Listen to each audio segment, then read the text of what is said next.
গাড়ির গতিবেগ হারানোয় দুর্ঘটনার হাত থেকে রক্ষা পেল এক দোকানদার। আজ বুধবার সকালে আরামবাগের বাসুদেবপুর সংলগ্ন এলাকায় একটি 4 চাকা গতি হারিয়ে রাস্তায় দাঁড়িয়ে থাকা একটি বাইকে সজোরে ধাক্কা মারে। তারপর সেই 4 চাকাটি দোকানের মধ্যে ঢুকে যায়। যদিও অল্পের জন্য প্রাণে রক্ষা পায় ওই বাইক চালক। এই ঘটনায় এলাকায় ব্যাপক চাঞ্চল্য ছড়ায়। এই বিষয় কেন্দ্র করে দোকানদার সহ স্থানীয়রা কি বললেন তাদের মুখ থেকে বিস্তারিত শুনুন। 24 আওয়ার্স আরামবাগের রিপোর্ট।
আরে ঘটনাটা যেটা ঘটেছে ওই যে 4 চাকা গাড়িটা যেটা ছবি তোলা আছে, ওই 4 চাকা গাড়িটা হঠাৎ করে এসে ও দাঁড়িয়েছিল এখানটায় মোটরসাইকেল নিয়ে, আর ওকে মেরে পুরো আমার দোকানটায় ঢুকিয়ে দিল পুরো। 4 চাকাটা পুরো বাইকার হয়ে মেরে আপনার দোকানে? হ্যাঁ, একদম পুরো ওখান থেকে টেনে নিয়ে এসছে। ওখান থেকে ওই দুটো দোকান আগে থেকে মেরে টেনে ঠেলে নিয়ে এসছে, সব দাগ হয়ে গেছে রাস্তায়।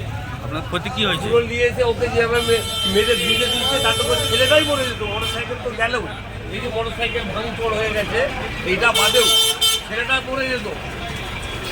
সেভাবে ঘটনাটা কোন জায়গায় ঘটেছে? ঘটনাটি হ্যাঁ, ঘটনাটি কোন জায়গায় ঘটেছে? ঘটনাটাই তো লরেন্সের সামনে, এই একটা দোকান আগে। জায়গাটার নাম কি? বাসুদেবপুর মোড়, স্টেশন রোড, বলুন্ডি রোড। আপনার নাম? আমার নাম শেখ মুজিবুর রহমান।